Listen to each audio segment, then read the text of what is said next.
Salut les loulous, je suis Elmic, bienvenue dans mon monde. Alors j'annonce la couleur tout de suite, ce numéro sera un numéro double. Il y aura le numéro 27 et le numéro 28. Alors double pourquoi?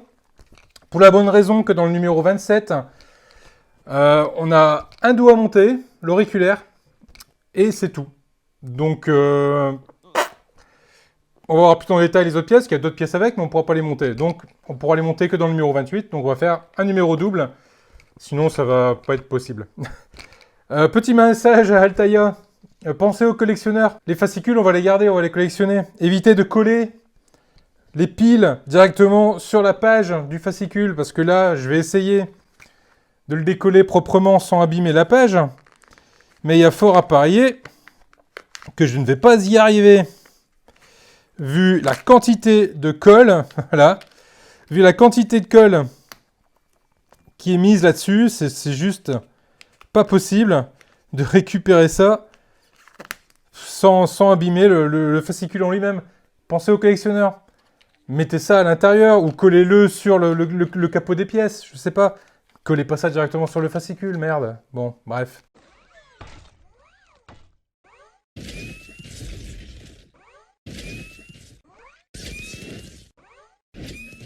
Donc, ce numéro 27... on va retrouver comment assembler l'auriculaire. Et on a également des pièces. Hop, montrer tout de suite. On a l'auriculaire. Et on a le dessous de la main en plastique. C'est peint, donc c'est en bon état. Il n'y a pas de souci avec ça non plus. On va retrouver le dessus, qui tient pas beaucoup avec un seul aimant et qui a tendance à se casser la figure. Surtout que c'est en métal. Donc c'est bien, mais c'est lourd. Et on va retrouver ici les pièces du poignet et l'auriculaire. Et la fameuse pile qui va me causer du souci pour essayer de récupérer mon fascicule correctement. Donc là, l'assemblage du doigt, on a vu dans les autres numéros, il n'y a vraiment rien d'exceptionnel. Et là, construisez la main gauche. Là, pour le coup, oui, je suis d'accord. Dans les prochains numéros, on va bien construire la main gauche. Ok, allez, on passe à l'assemblage. Donc là, pour le coup, pour le doigt, il n'y a pas besoin de se tortiller le cerveau. Il n'y a que 3 pièces, donc ça va forcément être les 3 qui vont du même doigt. On positionne ces 2 pièces là ensemble et on vient fixer ça avec une vis CP, également fournie dans ce numéro. Donc je le répète, hein, toutes les vis sont fournies à chaque fois dans chaque numéro avec une vis en rab en cas où une vienne à péter. Donc au début, quand j'ai commencé les collections, j'avais tendance à acheter des petits boîtiers pour ranger mes vis. Force est de constater, de collection en collection, que ça ne sert vraiment à rien de les conserver ces vis. Parce qu'à chaque fois on en a avec. Donc bon. Après chacun fera comme il le sent. Mais de mon côté je ne les garde plus. Ensuite on va venir mettre le petit bout de la phalange, ici. Et là, ça vient se visser avec une vis d'épée. Hop.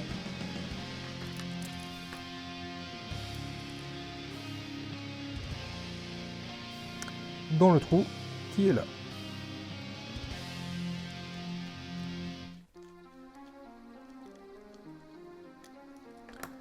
Sans serrer trop fort, de façon à pouvoir manipuler. Là, c'est une chouille trop serrée. On va le desserrer un petit peu.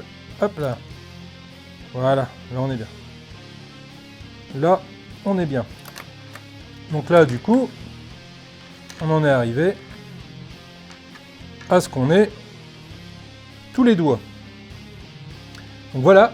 Ça, c'était pour le numéro 27. Donc comprenez bien que je vais pas m'arrêter là.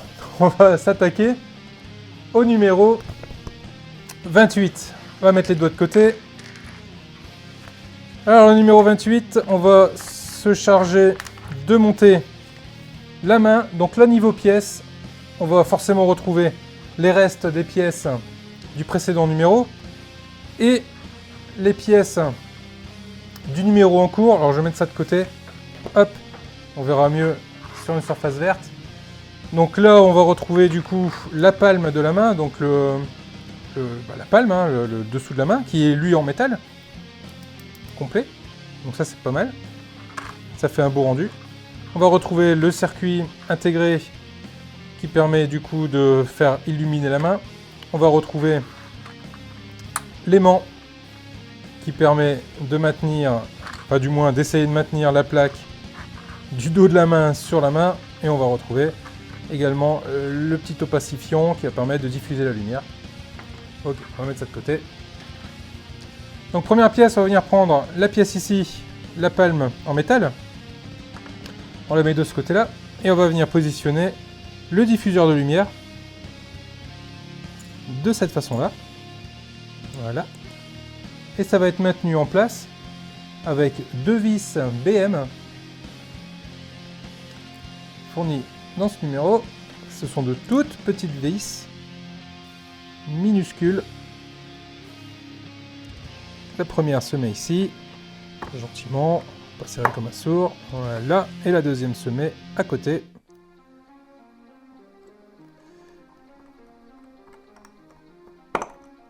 Voilà. Ceci étant fait, on va venir prendre, hop, le circuit imprimé. Et on va venir y mettre. Et là, l'idée, ça va être... Ici, on a un petit logement qui est prévu pour venir positionner le bouton. Donc, on va venir mettre le bouton à l'intérieur du logement. De façon à ce que ça rentre correctement. Voilà, de cette façon-là, à l'intérieur du logement. Donc, une fois qu'on a mis le bouton, on va venir positionner ça ici. Donc l'idée c'est que là, dans le petit trou, l'interrupteur vient à s'y insérer. Alors hop. Ouais, ça m'a l'air pas mal du tout. On va aller venir serrer tout ça avec deux vis IP, histoire que ça tienne en place. On met la première ici. Voilà. Et la deuxième au-dessous. Voilà qui est fait pour les deux. Et maintenant il faut qu'on s'amuse à essayer de planquer tout ce petit monde de fils électriques du mieux possible. Alors hop là, on va essayer de me positionner la carte là-haut, là il y a de la place, et de venir mettre les fils électriques. À peu près ici, là, il y a un peu de place aussi. Donc on va essayer de faire un truc dans ce genre là. Là on va libérer ici la place pour la vis, pour pas qu'elle coince. Ma foi, ça m'a pas l'air mal, on va bien... Hop là. Donc là toute la difficulté c'est vraiment de libérer un maximum de place et que les câbles ne viennent pas se positionner sur des éléments d'articulation, comme ici avec le doigt, ni avec les éléments de serrage, comme ici avec le trou de la vis.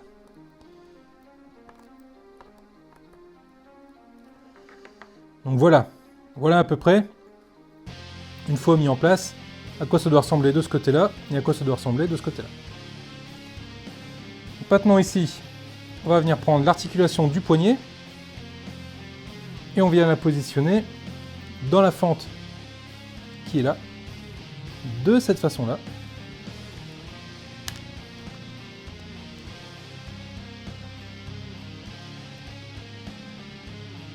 Voilà qui est fait. Donc là, elle est bien mise en place. Et maintenant, on va venir positionner les doigts. Donc là, le pouce, on ne peut pas se tromper. C'est là où il y a la boule. Ensuite, sur le côté, donc il y a des numéros. Donc là, j'ai le 2L. Donc le 2L correspond bien à l'index qu'on va venir positionner ici. Sur celui-là, j'ai le 3L. Donc le 3L, c'est le majeur qu'on va venir mettre au milieu. Ici, j'ai le 4L. C'est l'annuaire qu'on va venir positionner ici à sa place. Et enfin, il me reste le dernier, l'auriculaire, qu'on va venir positionner également ici. Donc là, ça a l'air de tenir. Et le pouce qui va venir là. Ça n'a que l'air, ça ne tient pas. Ensuite, on va prendre le dessus et on va venir le positionner ici, de façon à venir coincer tous les doigts.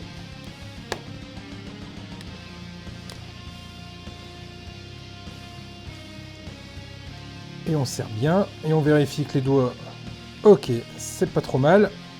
Le pouce aussi, on retourne le tout. Voilà. Et on va venir ici mettre 2 vis, enfin 3 vis, pardon. 3 vis EM. Hop. Pour venir serrer complètement la main.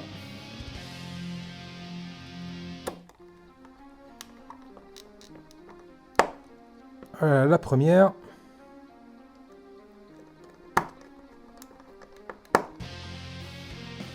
La deuxième. Et la troisième ici au-dessus.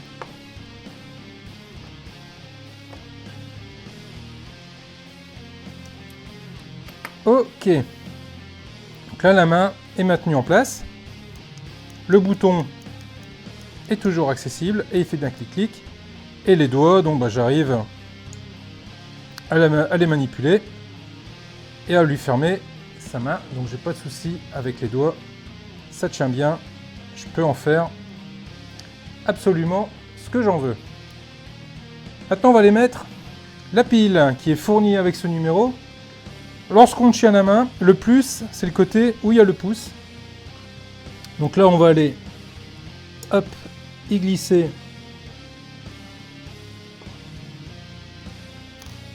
la pile de cette façon-là. Et par-dessus, on va venir y positionner le capot avec l'aimant. De cette façon-là. Et ici, c'est maintenu avec une vis EP.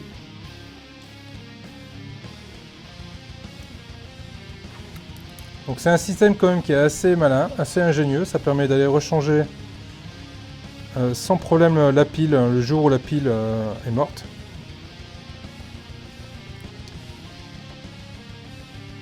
Hop là, on le serre, mais pas trop. Et maintenant, arrive le moment du test. Je vais appuyer sur le bouton et normalement la main doit s'allumer. Et c'est le cas. Je ne sais pas si on voit bien à l'image. Mais ça s'allume. Et ça s'éteint. Donc ça, on est OK, ça fonctionne. Il ne reste plus qu'une seule pièce, c'est-à-dire la protection ici de la main. On va pas la mettre tout de suite. On va récupérer le bras complet de l'Iron Man. Et on va y venir enfoncer la main sur l'articulation de son poignet.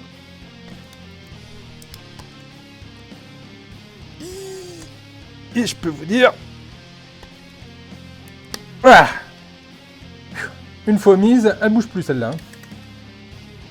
Ceci étant fait, on peut venir positionner... Hop là. La petite pièce ici, et voilà. La main est à sa place. Et le bras aussi. Donc là, bon, on retrouve la même limitation dans le pli. Donc si je vais chercher l'autre main, voilà, on se retrouve. Si je vais chercher le bras, on se retrouve du coup l'Iron Man avec ses deux bras de montée. Ma foi, c'est plutôt pas mal. Le rendu est là. J'ai pas de souci avec ça. Donc nous en sommes arrivés au numéro 28. On a la tête complète et les deux bras complets. C'est plutôt pas mal. Bon, il nous reste encore quelques numéros pour arriver à 100. Mais du coup, c'est intéressant. Et du coup, je me demande... On se demandait ce qu'on allait faire après les bras. Donc quand je regarde sur mon numéro 28, prochain numéro, construisez l'articulation du genou gauche.